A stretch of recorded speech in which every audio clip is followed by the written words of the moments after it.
Bonjour et merci d'être avec nous pour ce nouveau numéro du Divan des politiques. Si vous avez regardé les 2 premières émissions, vous savez que sur notre plateau, il n'y a que des psychologues, psychanalystes, psychiatres, que des psys qui apportent leur éclairage, leurs analyses sur ce que nous entendons, sur ce que nous voyons, sur ce que nous vivons collectivement. Et je vous présente tout de suite mes 4 invités du jour. D'abord, Roland Gori, psychanalyste et professeur honoraire de psychopathologie, Francesca Biagi-Chaille, qui est psychiatre et psychanalyste, Samuel Doc, psychologue, et Anaëlle Leibovitz-Kenéen, qui est psychanalyste, et c'est au moins un point commun que nous avons ensemble, je suis éditorialiste à LCI, et vous aussi, vous êtes éditorialiste, mais à Lacan Quotidien, qui est un grand média international d'information psychanalytique. Merci à tous les 4 d'être ici. Et pour commencer, je me tourne vers vous, Roland Gori. Vous avez écrit plusieurs livres dont les titres et les sujets sont sans ambiguïté très politiques. L'individu ingouvernable, la fabrique des imposteurs ou tout récemment, la nudité du pouvoir, comprendre le moment Macron. Et j'ai donc tout particulièrement pensé à vous pour ce premier sujet. Alors, les psys que vous êtes savent que Freud a commenté un jour l'euphorie que ressentent certains patients au début de leur cure sur le mode « mon psy est formidable ». Mais Freud précisait aussitôt, je le cite, « Le beau temps ne peut pas toujours durer et il arrive inévitablement un moment où il se gâte. » Alors, à ce désamour, le psychanalyste se prépare donc, je ne sais pas s'il en est de même pour les hommes politiques, et en 2017, on a tellement répété à Emmanuel Macron qu'il était formidable, vraisemblablement d'ailleurs c'est ce qu'on lui dit depuis sa naissance, qu'il est formidable, qu'il est très possible que le président vive comme une grande injustice ce qui lui arrive actuellement. J'y ai cru, puisque moi j'ai voté pour Emmanuel Macron, j'y ai cru, j'ai vraiment imaginé que il pouvait y avoir une réelle évolution, une politique nouvelle, un peu de jeunesse, du dynamisme, une écoute, une empathie peut-être gouvernementale, quelque chose qui soit réellement différent de ces 40 dernières années, en tout cas de ce que moi j'ai toujours connu, et en fait pas du tout. Grosse déception. Au final, un discours d'1 heure assez creux, aucune avancée. Il a beaucoup parlé de lui, beaucoup d'autosatisfaction, et beaucoup de je souhaite. Mais c'est pas avec des souhaits qu'on fait avancer le monde, c'est avec des réformes bien précises, celles qu'attend aujourd'hui le citoyen. Et il est regrettable qu'aujourd'hui, on n'ait pas été entendu par M. Macron. Les ronds-points peuvent refleurir, mais n'importe quand. Oui. Ça peut se recommencer n'importe quand. Et avec quelle vigueur, ça aussi, on ne peut pas le savoir. Donc je peux vous dire qu'il marche sur des œufs. Alors, Roland Gori, vous n'êtes pas prophète, vous êtes psychanalyste, et cependant, au tout début du quinquennat, je dois dire que vous avez prévu ce qui allait arriver, que vous l'avez d'ailleurs écrit. Alors, du coup, ma première question, c'est peut-être de savoir, mais comment le psychanalyste que vous êtes voit finalement notre président de la République ? Alors, je vois son élection. Son élection, elle fait partie d'un miracle. Il est apparu comme un peu l'homme providentiel qui allait justement faire face à ce qui constituait l'espèce de délitement, si vous voulez, des partis politiques qui s'étaient quelque peu discrédités dans une alternance servant les intérêts du libéralisme. Bon, ce qui est paradoxal, c'est que Emmanuel Macron a tout de suite annoncé la couleur. Il est pour une espèce de religion du marché, il est pour un modèle entrepreneurial de la société, pour une nation start-up, pour un État entreprise. Il s'adresse aux préfets, comme vous savez, en Guyane, Gérard Miller, et il leur dit « vous êtes des entrepreneurs de l'État ». C'est-à-dire qu'il donne d'entrée de jeu la manière dont il va essayer de façonner la France. Mais à côté de ça, en même temps, le en même temps est extrêmement important, en même temps, il a un discours humaniste, il a un discours sympathique, il faut bien le dire, qui séduit un certain nombre de personnes. Ça n'est pas un plébiscite, comme vous savez, puisqu'il a eu, pour aller vite, un quart des voix. Mais je crois qu'il a pu produire, si vous voulez, une illusion qui, à un moment donné, correspondait bien aussi aux valeurs de l'époque. Vous savez, Napoléon disait que la géographie, c'est le destin. Freud a dit l'anatomie, c'est le destin. Et aujourd'hui, on a tendance à dire l'économie, c'est le destin.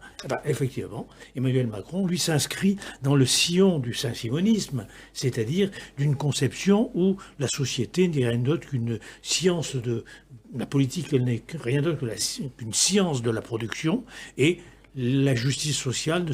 Donc ce que vous dites, c'est que finalement, c'est donc, d'un certain point de vue, un héros de notre temps, en tout cas un représentant de notre époque. Ça, c'est tout à fait. Il n'y a pas de malentendu là-dessus. Tout à fait. Donc, d'où vient finalement le désenchantement? C'est de la première partie, l'entrepreneur, ou de la seconde partie, l'humaniste, que vient le désenchantement? Le désenchantement, il est inclus dans le paradoxe de vouloir faire une justice sociale à partir des nécessités même du productivisme. Je m'explique. Quand, par exemple, il dit à la gare Saint-Lazare, n'est-ce pas, ici, il y a des gens qui font quelque chose, et ceux qui ne sont rien, qu'est-ce qu'il dit? Il dit qu'en gros, on ne peut pas être sans faire, et si on doit faire, il faut faire comme une entreprise. Il faut produire. Et donc, la justice sociale ne sera que le résidu des richesses produites par l'économie. Les Gilets jaunes lui rappellent, d'une certaine façon, si vous voulez, que la justice sociale doit être en même temps, et non pas simplement le en même temps de Macron, qui est un en même temps juxtaposé, et non pas dialectisé. Il est nécessaire de tenir compte, si vous voulez, des valeurs cardinales de la démocratie et de la République. Alors, Francesca Biaggi-Schai, vous êtes intéressée, alors on va dire, à un tout autre séducteur qu'Emmanuel Macron. On ne va pas du tout les comparer, puisque vous êtes intéressé notamment au cas Landru, mais qui était aussi quelqu'un qui, à un moment donné, avait réussi à faire peut-être illusion dans un domaine autrement, évidemment, plus dangereux, plus menaçant, plus meurtrier. Alors, la question pour prolonger notre première partie, c'est est-ce que vous avez le sentiment, finalement, que ce « en même temps » était d'emblée un malentendu, qui ne pouvait que provoquer du désenchantement? Oui. Alors, ce en même temps, il arrive pas n'importe quand. Il arrive dans une période où, finalement, l'être humain est pris en tenaille. Il est pris en tenaille entre, d'un côté, les objets de la consommation, et de l'autre côté, il faut bien le dire, les déchets de la consommation. C'est-à-dire que, quand même, on n'arrive pas à se débarrasser des déchets. Et en tenaille avec un troisième élément qui est le fait d'être branché, c'est-à-dire ce qu'on vous propose tout le temps, le téléphone, tout ce que vous pouvez savoir faire avec, etc. Bon, les applis, comme on dit, quoi. Alors, dans ce matérialisme forcené, le « en même temps » est apparu comme une union possible. Un horizon. Parce que, par exemple, si on pense qu'aujourd'hui l'ascenseur social est en panne, c'est pas une petite chose, l'ascenseur social. C'est énorme, c'est l'avenir des enfants, c'est au-delà de soi. Donc, c'est une visée vers un idéal. Donc, Macron a représenté ça. Il a ouvert une fenêtre avec le « en même temps ». Et pas seulement avec le « en même temps ». À mon avis, il l'a ouverte aussi en allant faire du porte-à-porte. C'est-à-dire que... Il a ouvert la fenêtre et il a ouvert la porte, donc. Non, je ne dirais pas ça comme ça. Mais en tout cas, il est allé faire du porte-à-porte, une vieille tradition politique, parler aux gens, etc. Donc, il a cristallisé sur lui quelque chose. Il a essayé de faire de l'union une union non totalitaire. Après, le lendemain de l'élection, il est devenu un président comme tous les présidents, dans la série. L'illusion était tombée, il était dans la série. Alors, c'est ce point-là, peut-être Samuel Dock, que vous pouvez continuer d'éclairer. C'est-à-dire qu'on évoque souvent dans notre jargon ce qu'on appelle le double lien, le double bind, comme disent les Anglais, c'est-à-dire je dis une chose et puis je fais le contraire, ou je dis deux choses complètement contradictoires. Est-ce que vous avez l'impression finalement que le « en même temps », qui était sa marque de fabrique, qui était presque l'objet de son succès, en même temps c'est l'objet de sa perte? Tout à fait. Et pour rebondir sur ce qui vient d'être dit, j'ajouterais que en même temps, a quelque chose d'un fantasme narcissique de pleine jouissance, de pleine puissance, mais qui est impossible, nous le savons bien en tant qu'analystes. On ne réalise jamais nos désirs, on ne les atteint jamais. Et moi, j'aime à croiser la sociologie et la psychologie, et quand on parle d'incarnation, je vois en Macron une incarnation incroyable du malaise dit hypermoderne, avec ce culte de l'image, l'accélération sociale du temps, l'hyper-individualisme, la quête de performance, jouissance, brillance, qui est intenable et qui ne fait que renforcer le sentiment d'impuissance du peuple qu'il est chargé de représenter, mais que dans cet embrasement narcissique qui est le sien, il ne parviendra jamais à représenter. Alors, est-ce que vous diriez, Anaëlle, que du coup, le ver était dans le fruit d'emblée, c'est-à-dire que le macronisme, finalement, s'est piégé lui-même par cette promesse intenable? Je me décalerais un petit peu de la question. Au fond, il me semble que pour parler de désenchantement, il faut avoir été très enchanté. Il y a eu incontestablement un enchantement qui vient du fait qu'un certain nombre de citoyens français ont voulu, parce qu'ils allaient voter Macron, croire qu'au fond, Macron était le meilleur candidat, voire le candidat idéal. Et puis, il y a quand même toute une partie des Français qui, depuis 2002, et depuis l'arrivée de Jean-Marie Le Pen au second tour des élections présidentielles, a cessé de voter pour un idéal, vote utile, et qui a voté Macron sans enchantement. J'en fais partie, au même titre qu'un certain nombre de membres de l'école de la cause freudienne, qui a fait campagne, non pas pour Macron, mais contre Marine Le Pen, pendant la dernière élection présidentielle. Et il faut bien dire qu'aujourd'hui, pour ce qui me concerne, je suis enchantée d'une chose, quoi qu'on puisse reprocher à Emmanuel Macron et à son gouvernement, c'est précisément de pouvoir, parce que nous sommes en démocratie, critiquer son gouvernement. Et ça, je pense que si Marine Le Pen était arrivée à franchir le cap du second tour, ça ne serait pas possible. Par exemple, là, la chose qui me vient à l'esprit, c'est la réforme Blanquer, qui est une réforme délicate pour le moins, qui est très techno-scientiste, enfin c'est pas trop... Voilà, elle est orientée d'une façon qui me déplaît fortement. Il a été question à un moment que Marx et Freud soient tout bonnement retirés des enseignements de philosophie. Eh bien, comme nous sommes dans un régime démocratique, j'ai pu, sans être inquiétée pour cela, rédiger une tribune dans Libération. Ça me semble être le point... Vous direz que c'est la moindre des choses que nous restions encore en démocratie. C'est la moindre des choses, oui et non. On était quand même à un second tour qui ne nous garantissait pas que la démocratie se maintienne. Mais dans ce que vous dites, Roland Gori, il y a quelque chose que vous pouvez peut-être préciser, c'est que tout en restant évidemment dans un système démocratique, il y a quand même quelque chose qu'incarne maintenant aux yeux de beaucoup Macron, c'est l'inverse exact quand même de ce qui était sa promesse. Oui, mais alors, justement, je me permettrai d'apporter, si vous voulez, une nuance à ce qui vient d'être dit. C'est-à-dire que je crois que Macron représente un petit peu une élite mondialisée, transnationale, effectivement très hyper-individualiste, qui fait un peu sécession avec les valeurs de la démocratie et de la République, et qui considère que la démocratie se réduit aux institutions formelles du droit, et donc permet par exemple l'expression de la parole. C'est, si vous voulez, la démocratie libérale par opposition aux démocraties autoritaires ou aux démocraties illibérales comme Orban, Erdogan et d'autres. Mais l'impasse n'est pas là. L'impasse a été notamment évoquée par Samuel. L'impasse est du côté de la manière de vivre la démocratie concrètement, ce que vous avez entendu tout à l'heure à propos des ronds-points, c'est-à-dire la fraternité, la chaleur, le débat, l'échange de paroles, que l'on ne trouvait plus dans une société de la marchandise et du spectacle. Et donc c'est justement ce en même temps qui se révèle aujourd'hui, non pas une complexité de la pensée, le monde est complexe, donc il faut que je pose la thèse, l'antithèse et la synthèse, mais une juxtaposition, si vous voulez, entre des pratiques néolibérales féroces, qu'on appelle libération du travail, et puis un discours rhétorique. Et si je peux me permettre juste une phrase, c'est de dire que on est effectivement la face à ce que vous avez appelé, Gérard Miller, le double mind, c'est-à-dire que si je dis à Paul que c'est un type formidable, mais qu'en même temps, si je lui donne une baffe, je vais en même temps peut-être juxtaposer, mais ce qu'il retiendra, c'est quoi? C'est la baffe. C'est pas que mon énoncé selon mon jugement sur lequel c'est un type formidable. Alors vous allez pouvoir poursuivre ce débat parce que justement, dans la deuxième partie, si j'ose dire, on va beaucoup parler des baffes.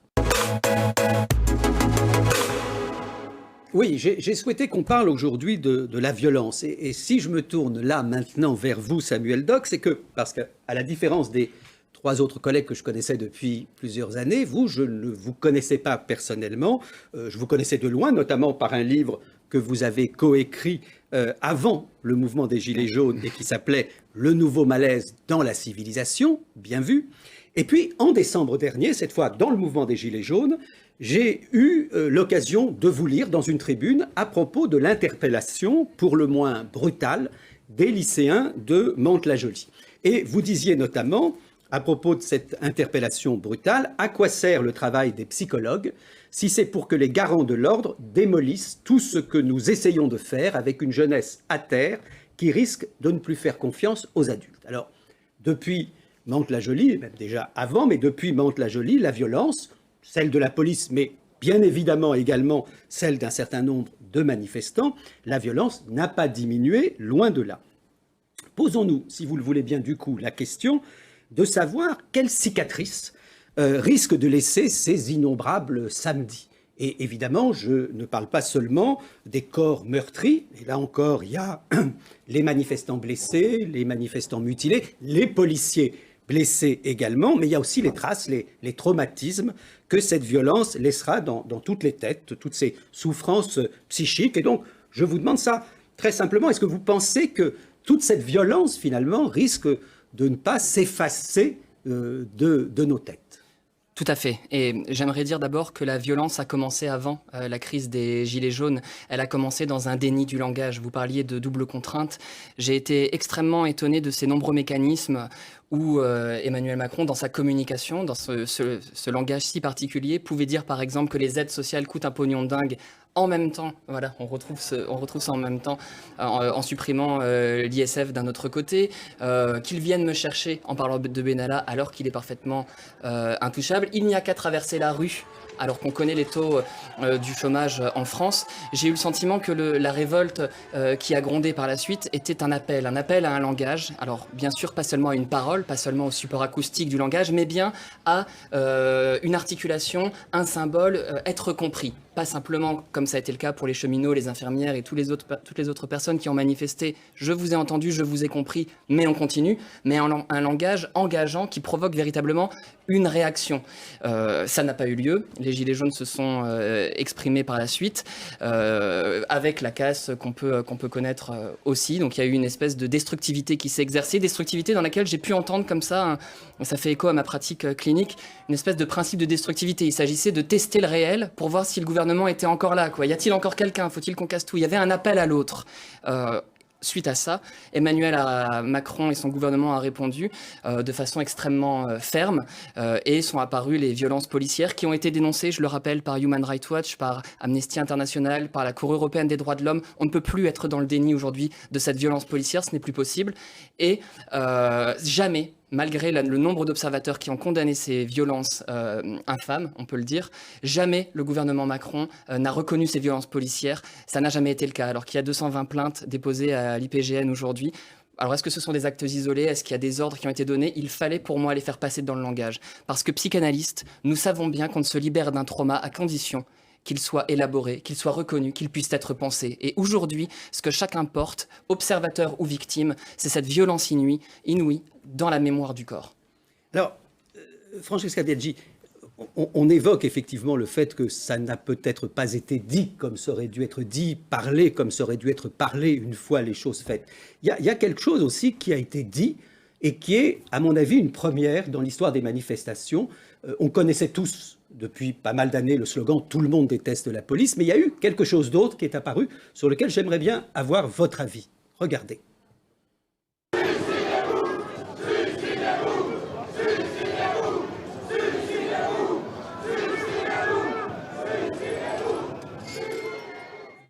Suicidez-vous, si vous me permettez à l'ancien 68ard que je suis, ça ne me semble pas du tout la même chose que CRSSS, qui était aussi un slogan qui semblait démesuré. Oui, parce que ce n'est pas du tout la même chose, en effet. CRSSS, c'est une généralité, une outrance, bien sûr. Mais chacun pouvait se penser, répondre, au fond, dans le domaine de la parole, ou bien laisser couler. Tandis que suicidez-vous, cela vise la personne. Cela vise la personne et c'est l'équivalent de tutoie. Et non seulement, je pense que c'est là que ça se passe d'ailleurs, non seulement cela vise la personne, le sujet, mais ça la vise dans un moment où la police, comme tout le monde, est soumise au malaise dans la civilisation. Et à partir de là, nous savons que ça survient dans un moment où il y a effectivement dans la réalité des suicides de policiers. Et que c'est un déclic. On a son arme, on la prend, on est à bout. Et donc le mot frappe. Et c'est vraiment exactement comme un patient qui me disait, il m'a regardé, ça voulait tout dire, je l'ai cogné. C'est-à-dire que là, la fonction de la parole a totalement disparu et nous avons une injonction, suicidez-vous. En tant que psychanalyste, cette injonction est à proprement parler impossible pour moi en tant que telle. On peut dire après, on peut déborder. Mais là, c'est autre chose que du débordement. Alors, juste, Anaëlle, qu'est-ce que vous avez comme sentiment devant ce que disaient à la fois Samuel Dock et Francesca Biaggi-Schei? C'est-à-dire, est-ce que vous avez le sentiment finalement que d'une façon ou d'une autre, aujourd'hui, une des grandes difficultés, pour ne pas dire souffrance, c'est que les mots nous manquent et que ceux qui, à l'occasion, sont dits sont des mots, il faut bien dire, particulièrement inquiétants? J'ai tout à fait ce sentiment que les mots nous manquent. Et Freud notait que, au fond, face à une humiliation, et quand même, qu'on le veuille ou non, les personnes qui sont dans la rue aujourd'hui, qui portent un gilet jaune, se sentent humiliées. Que ce soit d'ailleurs un éprouvé subjectif ou objectif, ça, c'est pas tellement le problème. Il y a un certain nombre de personnes qui se sentent humiliées, et pour certaines, sans doute à raison, parce que le système économique qui est le nôtre laisse un grand nombre de personnes sur le bord de la route. Et dans un État aussi riche que l'État français, on attend en effet que l'État-providence puisse aménager, disons, le système économique dans lequel nous sommes. Néanmoins, donc, Freud, j'y reviens, notait que face à une humiliation, il y a plusieurs manières de faire, au moins 3. La première qui est la violence, mais si en face de nous, l'autre est plus fort, la violence revient en boomerang. Il y a le silence, quand les mots manquent, au fond, la violence, elle est retournée contre soi. C'est le côté déprimé, désespéré. Et puis, il y a une troisième voie qui est la sublimation. Alors, comme il en parle dans le Witz, il parle du Witz. Mais il me semble que sur le terrain politique... Le Witz, expliquez ce que c'est. Le mot d'esprit, pardon. Au-delà de nous. Excusez-moi, Gérard. Le mot d'esprit, c'est-à-dire, au fond, d'arriver à faire de l'esprit. Alors, évidemment, c'est pris dans la relation entre sujets. Là, c'est pas le cas. On est sur un terrain collectif et politique. Mais il me semble que la sublimation sur le terrain du politique, c'est le vote, c'est la représentation. Or, parmi... les gilets jaunes, le grand problème est un problème de représentation, de ne pas parvenir soit à se sentir représenté, soit à accepter de ne pas être assez représenté, soit encore de créer un parti, un mouvement qui permette à ces personnes qui ne se sentent pas entendues de l'être. Pour rebondir sur ce qu'on disait dans la première partie de l'émission, est-ce que vous avez l'impression que ces mots qui manquent et cette façon particulière effectivement de se retrouver dans la rue avec des actes violents ou des propos qui sont comme étonnants, est-ce que vous avez l'impression que c'est lié finalement aussi à ce désenchantement, au fait qu'il y a quelque chose que le gouvernement et surtout Emmanuel Macron ne tiennent plus? Si vous voulez, en une phrase, les gilets jaunes, c'est le refoulé du discours macroniste.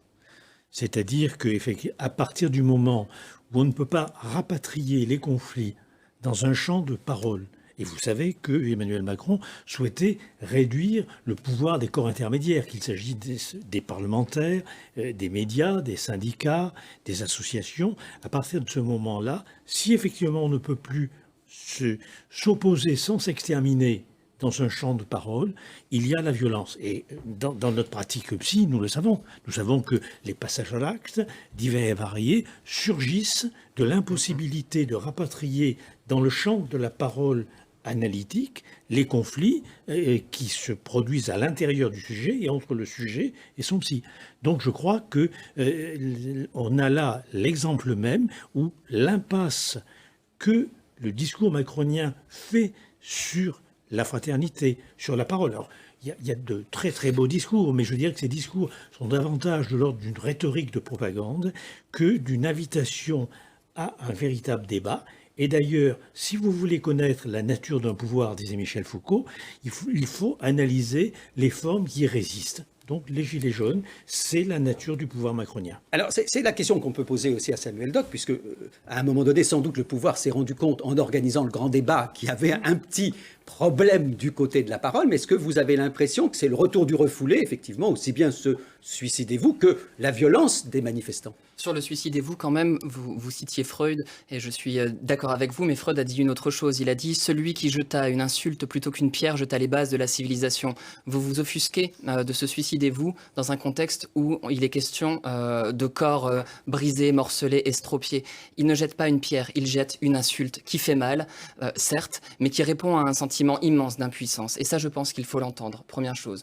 Deuxième chose, sur cette question du grand débat, moi j'en ai regardé des grandes séquences et j'étais étonné de voir que finalement, il n'y avait pas d'articulation véritablement de langage, mais un long monologue écrasant de savoir, éminemment narcissique, comme l'a fait Emmanuel Macron. Et puisque vous parliez de la possibilité de s'exprimer et d'être représenté et de ne plus l'être, ce grand débat est un court-circuit des instances représentatives. C'est quelque chose de nouveau. Et ça s'est fait, encore une fois, dans un cadre où vous pouvez penser, mais il faut cocher les petites cases. Il faut penser comme je vous dis de penser, dans le cadre de ma pensée. Donc, encore une fois, on a ce problème de la reconnaissance de l'altérité dans ce gouvernement. Est-ce que, Francesca Biaggi-Schei, vous avez le sentiment, avec vos patients, on ne va pas évidemment rentrer dans des cas, est-ce que vous avez l'impression qu'en effet pèse sur eux, plus spécialement aujourd'hui, et pas seulement à cause évidemment du gouvernement, que pèse sur eux cette difficulté finalement d'élaborer par la parole ce qui est en jeu dans leur souffrance? Incontestablement, nous sommes à l'époque du déclic. Le déclic, c'est vraiment ce qui vient à la place des mots. C'est l'exemple que je prenais tout à l'heure. Mais ça peut être aussi tout d'un coup quelque chose qu'on a compris. Et je dirais que ce n'est pas une insulte, suicidez-vous. C'est une injure. Ça vise le cœur de quelqu'un qui est dans une fragilité, dans l'air de son temps. Et je dirais aussi qu'un président justement, n'est jamais qu'un président et rien d'autre. Non, c'est aussi une fonction. Il ne s'agit pas d'en faire une personnalité extraordinaire au-delà de tout, narcissique ou pas. Un symbole. Je prendrai quelqu'un d'autre en exemple. Je prendrai Salvini. Salvini est quelqu'un qui était chef de parti de la Ligue du Nord. Il a coupé le mot Nord de son parti. En même temps que Marion Maréchal coupait Le Pen, en même temps que Marine mettait Rassemblement. Donc on voit la visée de l'idéal, n'est-ce pas? Et au fond, Salvini a pris le pouvoir. Alors, quelle différence, n'est-ce pas? Eh bien, la différence, elle est dans le fait que Salvini n'avait qu'une idée en tête, une seule, les migrants. Il ne parle pas d'économie, il n'y a pas de gilets jaunes, il n'y a pas de problème. Enfin, il n'y a pas de problème, entre guillemets. C'est-à-dire, le retour de refoulé, il n'y a pas de refoulé, là, il ne s'est pas fait sentir. Il y a une idée, une seule, les migrants, il a tout supprimé, l'autodéfense est autorisée, et j'en passe. Donc, je dis là, il y a une différence radicale. Après, qu'il y ait de la souffrance, c'est pas moi qui vais vous dire le contraire, puisque tous nos métiers à nous tous sont basés pour répondre à cette souffrance. Donc là-dessus, nous sommes tous d'accord, bien entendu. Alors, on va aborder le troisième sujet. Je pense qu'il ne sera pas si loin que de celui qu'on vient d'aborder là, sur la parole, sur sa difficulté finalement à élaborer aujourd'hui sa propre souffrance. Regardez.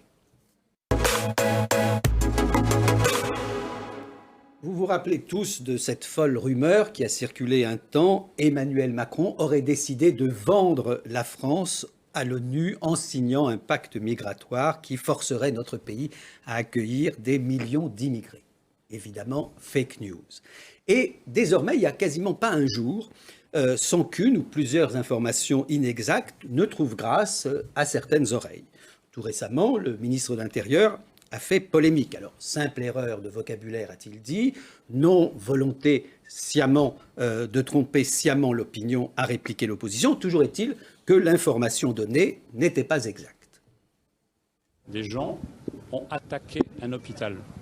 Des infirmières ont dû préserver le service de réanimation. Nos forces de l'ordre sont immédiatement intervenues pour, au fond, sauver le service de réanimation. Intrusion violente, c'est le mot qu'a utilisé la directrice de l'hôpital. Attaque, c'est celui qui m'est venu après avoir entendu le récit ému des personnels.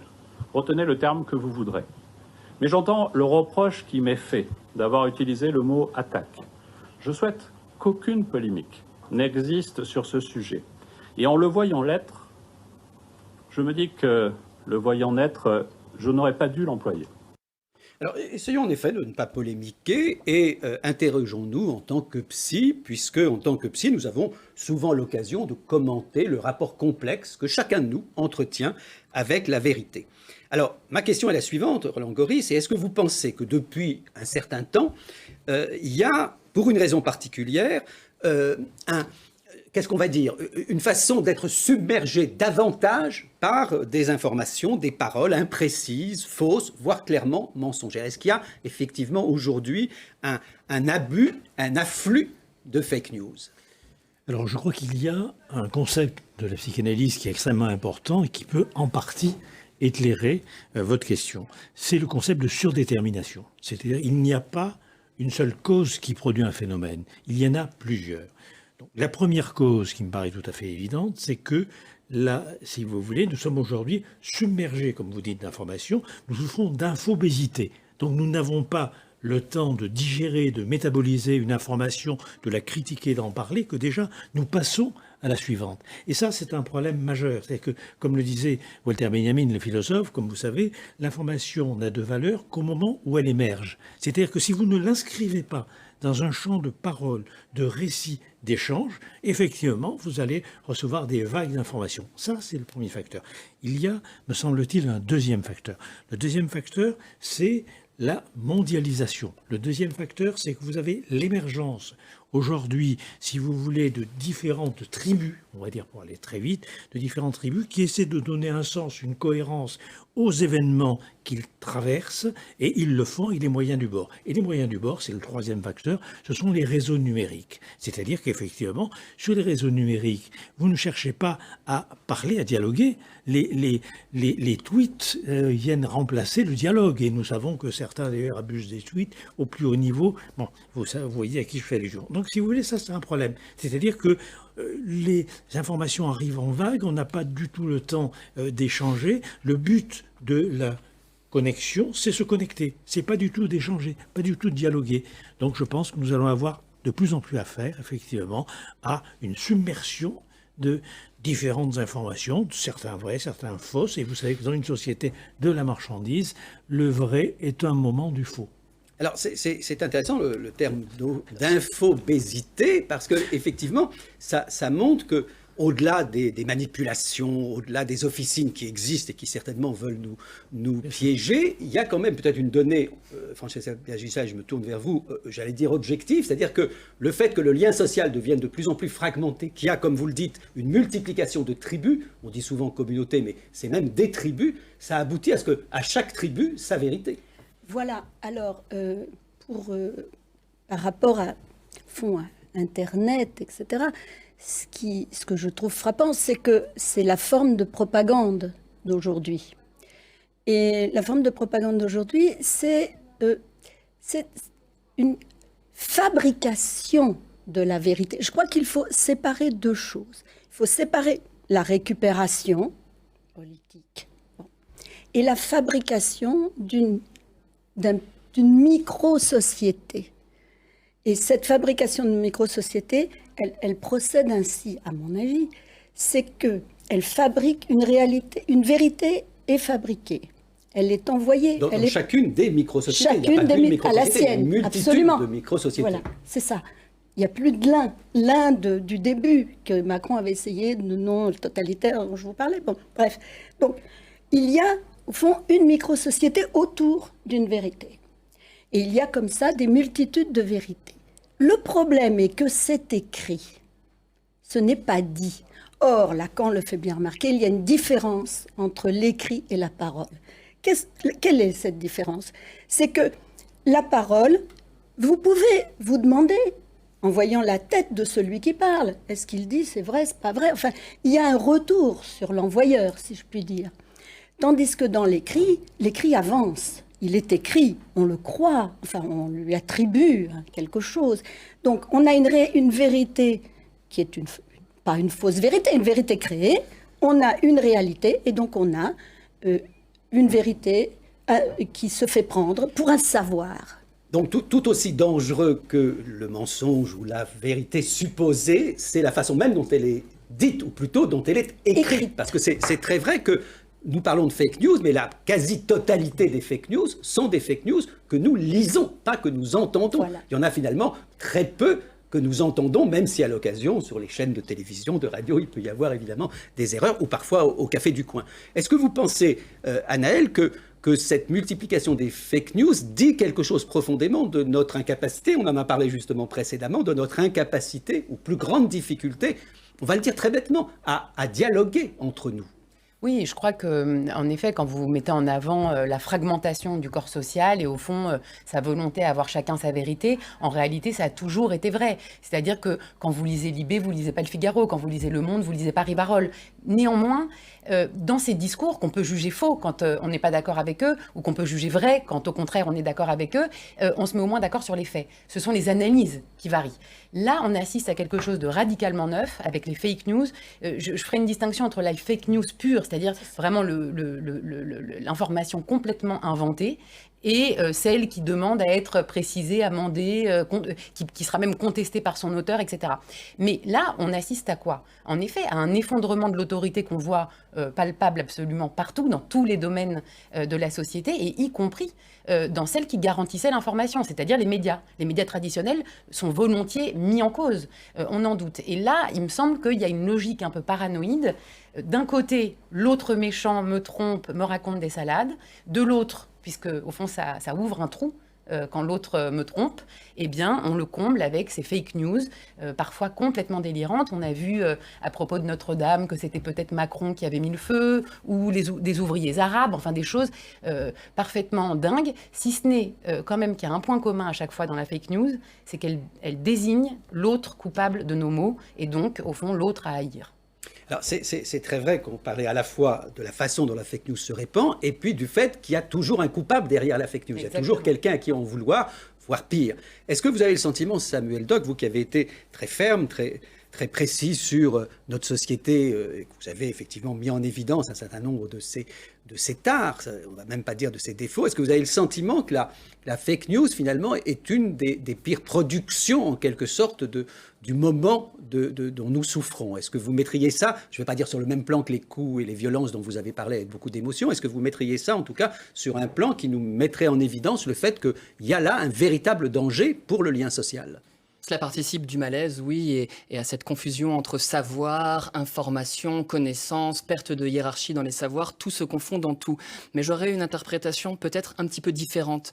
J'ai le sentiment depuis quelque temps que, voilà, parce que je vois comment aussi me parlent mes patients, ados ou pas d'ailleurs, font défiler, vous savez, le scrolling Facebook où on lit le titre, on s'arrête au titre et on cherche l'information finalement qui valide notre opinion, on ne cherche pas trop à se remettre en question, il y a cette espèce d'accélération du rapport à l'information qui est préoccupant.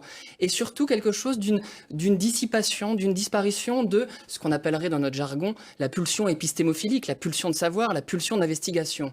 Comment elle se construit, cette curiosité à l'égard de l'inconnu, à l'égard du savoir? Eh bien, on pense quand même que lorsque l'enfant est tout petit et que sa mère commence à introduire une séparation avec lui, à induire une frustration, eh bien, il va chercher dans son environnement des traces de la mère, peut-être un objet substitutif, quelque chose qui lui permette de supporter l'absence. Ce que cela nous dit, c'est que la quête de savoir, le désir de savoir naît toujours d'un inconfort. Que reste-t-il aujourd'hui de cet inconfort? Que reste-t-il de ce manque fondamental, de ce vide, alors que nous avons tout le temps une image, nous avons tout le temps un loisir, tout le temps un plaisir, tout le temps un partenaire, tout le temps une expérience. Nous avons tué l'ennui dans la société de l'hypermodernité, on ne laisse plus penser les gens.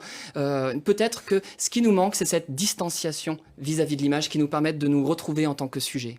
C'est très intéressant ce rapport à l'enfant et à sa mère. C'est-à-dire que d'une certaine façon, c'est vrai, nous sommes comblés. Alors évidemment malheureux par ailleurs lorsqu'on a un mauvais salaire, voire pas de salaire du tout, mais qu'on est comblé effectivement par cette société de la marchandisation que vous évoquez. C'est tous ces objets qui viennent en quelque sorte, comme le biberon que nous avons perdu, nous empêcher. Alors, nous empêcher d'être curieux, je termine ma phrase. Est-ce que vous avez ce sentiment-là, Roland Gori, c'est que finalement, cette société de la consommation, c'est une société qui, inévitablement, nous abêtit? Oui, parce que d'une certaine façon, il faut vendre sa parole, il faut vendre son information. C'est-à-dire qu'il n'y a pas un souci de vérité, il y a un souci de produire un effet sur l'opinion. Donc, c'est effectivement consubstantiel, ça appartient, pour le dire autrement, ça appartient à une société où il faut faire vite, il faut être efficace, on est dans le court terme, on est dans le présentisme, et à partir de ce moment-là, on n'a plus le temps de penser. Et toutes les évaluations d'ailleurs, toutes les évaluations sociales, toutes les évaluations de nos métiers, jusqu'y compris l'évaluation de la psychanalyse, procèdent de la même manière. C'est-à-dire que ce qui compte, si vous voulez, c'est le quantitatif, ce qui compte, c'est le protocole, ce qui compte, c'est la procédure, et ça n'est plus du tout le temps d'échanger, de penser et de voir à long terme les effets que l'on produit. Donc nous sommes dans une société où l'opinion et la vérité se valent. Platon doit se retourner dans sa tombe. Mais la question se pose de savoir si la psychanalyse ou les pratiques inspirées par la psychanalyse ne sont pas, pour le coup, vraiment complètement en porte-à-faux par rapport à cette société. Totalement, mais je pense que le désamour de la psychanalyse dans l'opinion, pour aller très vite, provient justement de ce rapport que nous entretenons avec le temps et avec la perte. Parce qu'effectivement, le fait d'être occupé en permanence par des produits de consommation ou par des injonctions à remplir des protocoles nous prive de la possibilité de ressentir ce qui nous manque et donc d'en faire quelque chose qui s'appelle la création. Et la première des créations et des œuvres, c'est effectivement la pensée. Bon, bah écoutez, je suis content de ce nouveau divan, parce que j'ai l'impression quand même qu'on arrive à apporter un éclairage, des informations, un regard qui n'est peut-être pas celui que nous avons toujours dans les médias. C'était ça l'objectif. Merci à tous les quatre d'avoir participé à ce divan des politiques. Et à ceux qui nous regardent, eh bien, je donne rendez-vous un prochain dimanche prochain, avant les élections européennes, dimanche prochain à 17h. Merci.